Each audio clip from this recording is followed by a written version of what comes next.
গরমের দুপুর, রোদের তাপে ক্লান্ত শরীর। হঠাৎ চোখে পড়ল এক ডাব বিক্রেতা।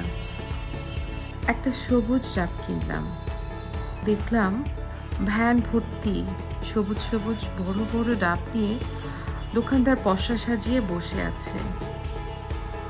আমি যেই ডাবটা কিনেছিলাম দাম ছিল 180 টাকা। কাটার পর ঠান্ডা পানিটা মুখে দিতেই প্রশান্তির ঢেউ ছড়িয়ে পড়ল।